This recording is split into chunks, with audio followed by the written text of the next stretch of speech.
जयपुर में साहित्य कुंभ का आगाज हो चुका है। वहीं बात करें जयपुर के लिटरेचर फेस्टिवल की, तो पहले दिन वैसा दिन नहीं रहा जैसा हमेशा रहता है। जैसे हर साल इस लिटरेचर फेस्टिवल को युवा एंजॉय करती है और इसी का जायजा लिया हमारे संवाददाता अनिल सेन ने। साहित्य कुंभ जयपुर लिटरेचर फेस्टिवल का इंतजार जयपुर ही नहीं, देश और विदेश के कई मेहमानों को होता है। जयपुर फेस्टिवल का आगाज आज से हो गया है। हालांकि नए फ्लेवर और नए डेस्टिनेशन के साथ में इस जयपुर लिटरेचर फेस्टिवल का आगाज हुआ है।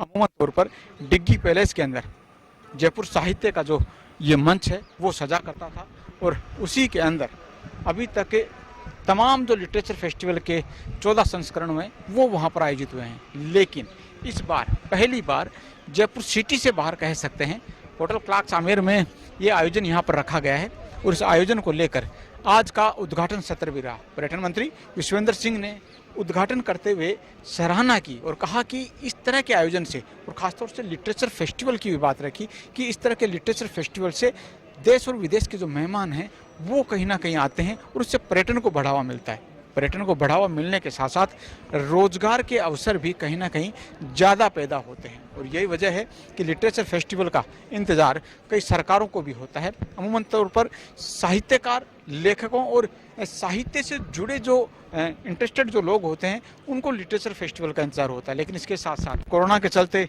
इस बार भी हम देख रहे हैं कि 5 दिन तक डिजिटल मोड पर पहले फेस्टिवल का आयोजन हुआ है और 5 दिन अब आज से जो शुरू हुआ है वो फिजिकली तौर पर हुआ है। तो ऐसे में रंग बदले हैं, कुछ तरीका भी कहीं ना कहीं कहा जा सकता है कि फेस्टिवल का यहाँ पर बदला है। लेखक जरूर 400 के करीब विद्वान जो है इसमें शामिल होंगे, लेकिन फिर भी कुछ फीका फीका जरूर यहाँ पर लगा कि जिस तरह से डिग्गी पैलेस के अंदर ये जो फेस्टिवल का आयोजन होता था वो शायद जयपुर के इस क्लार्क्स आमेर में उस तरह की रंगत नहीं हुई। हालांकि आयोजक भी इस बात को स्वीकार करते हैं और कहीं ना कहीं कोरोना की दुहाई भी, संक्रमण की दुहाई भी देते हुए नजर आते हैं। और दूसरी बात, इस समय बोर्ड की एग्ज़ाम हैं, स्टूडेंट के एग्ज़ाम चल रहे हैं।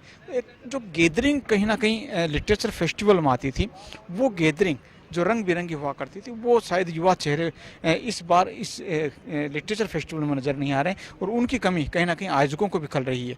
आज से रंगत चढ़ने लगी है, परवान चढ़ने लगा है और आने वाले अब 4 दिन और तमाम जो देश विदेश के ख्यातनाम जो लेखक हैं वो यहाँ पर मंच पर आएंगे और मंच पर आकर देश दुनिया की बातों पर चर्चा और संवाद यहाँ पर होगा।